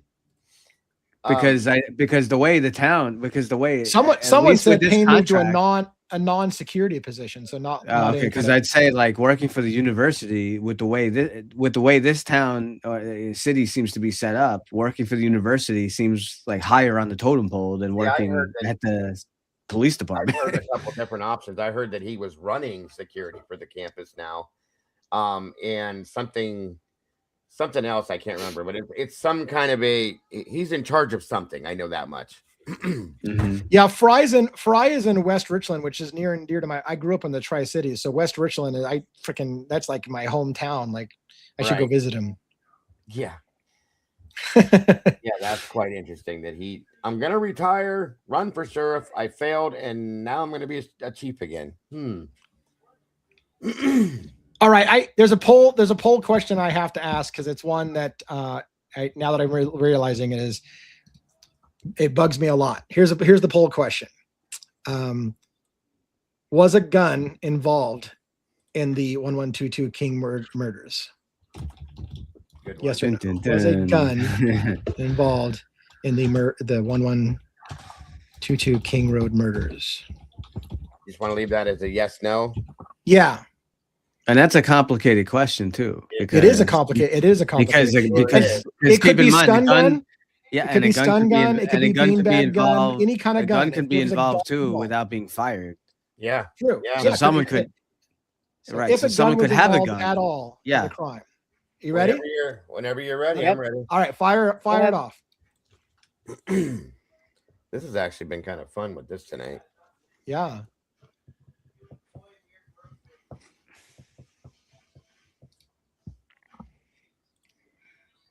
Ooh. Wow. It. Damn. You guys know what I voted. I know what you guys think now. You voted for snowballs. That's a big. Yep. Mine's. I got 92% over here. Gun was involved. I got 90-10. Wow. Yeah, I got 91-9. So we're 92-8, 91-9. Yeah. You guys are some serious thinkers, and I respect that, all of you. And what were you saying, Joe? You what did you see? I said think you you've done guys as know well? what I Yeah. voted Yeah, on that. definitely. Now just to clarify, I never said that it was just a gun was used and that's it. I believe that there was, in some capacity, a firearm used in the committing of these crimes. Yeah. I have one I want to put up real quick. Hold on here. All right. We're gonna be going all night. Polls till the sun comes up. I'm like a toddler who just discovered my wee wee. Mhm. Put that on a shirt. Bang, bang, bang, bang. That's our next Oh, slogan. Amanda, there's another one for you. Put it on a shirt. Yep. All right, what the, I should have never said that. That's gonna be all over the place on it. All right, what do we got the question? Okay, so the question will be: does MPD know who committed the crimes? If not, Brian Koberger. It's just simple yes, no. 1-1. Yes. Seahawks fan 72 says Lee just discovered his poll. All right, here's the question I typed up. I love it. Guys are fucking killing. Well done, Seahawks fans. Well done. Love Well it. done. Love it. Does MPD know who committed the crimes if it wasn't Brian Koberger? That's the Yes. question. Is that too complicated of a question, or is that good? No, I think that's perfect. If it wasn't ready to go Brian for it? Koberger, do they know who it was that committed it? All right, let's fire. Off we go.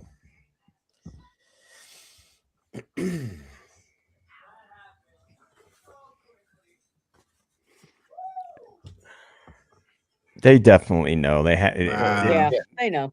it explains so much of why Yeah. things weren't questioned, and why things weren't tested, and why a narrative was given. Oh, wow.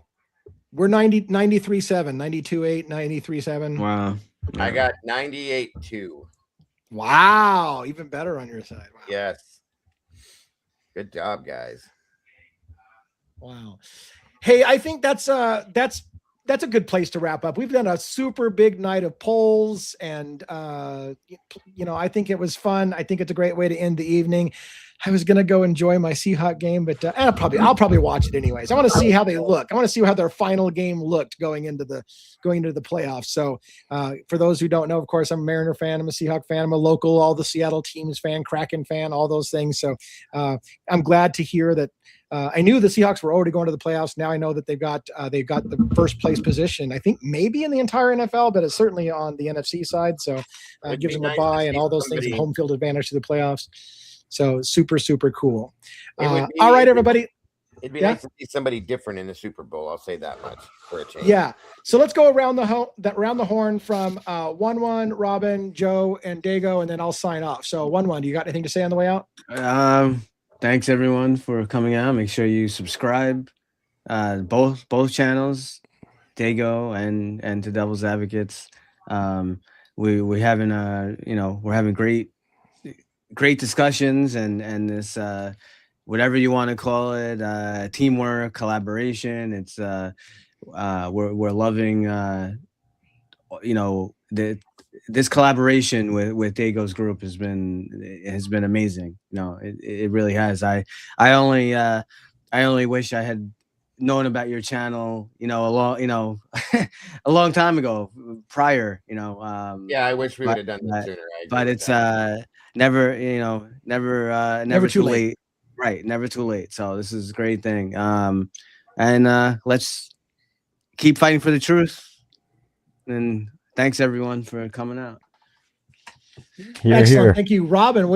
Robin and crew, everyone who put together that sizzle reel again. Thank you so much. We will be using that sizzle reel as our intro now. And I know Robin said she might tweak it just a hair more, so it might be a little different next time you see it, or maybe a couple nights from now. But thank you so much for that, Robin. What do you got to say on the way out tonight? Well, you're very welcome. Thank you to everyone for coming out and being such good sports. This was really great. Shout out. I understand Phoenix was in the house tonight a little bit. So Very shout cool. out to Phoenix Talks. Great for you know, that you stopped in, and Absolutely.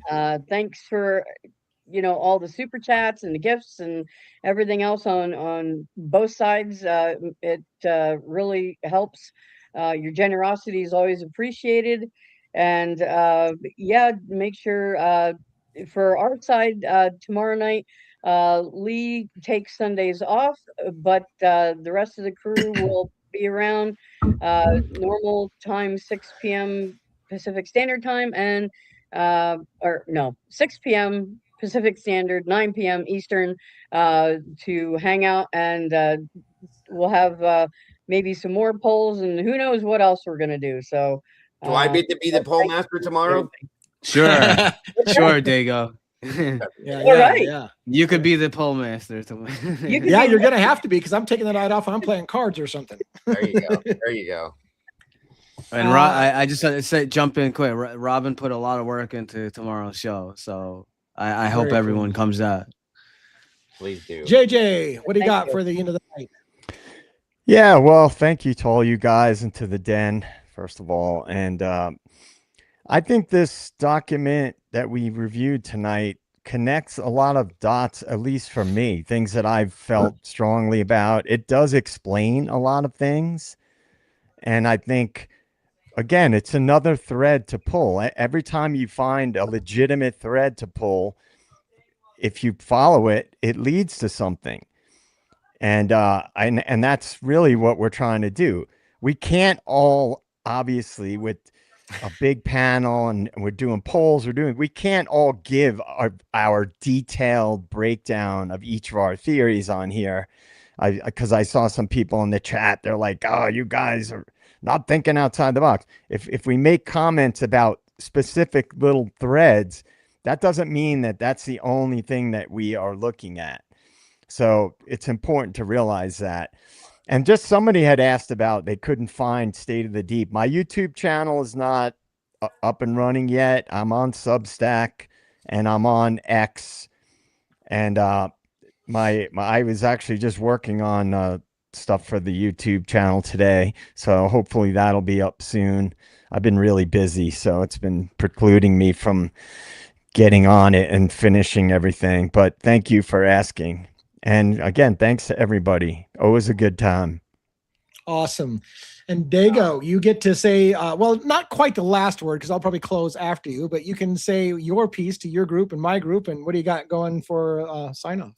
First off, I want to thank everybody for being here, from the cafe to the Devil's Den, all of you guys. What do we call it? Devil balls, or whatever you guys want to call it.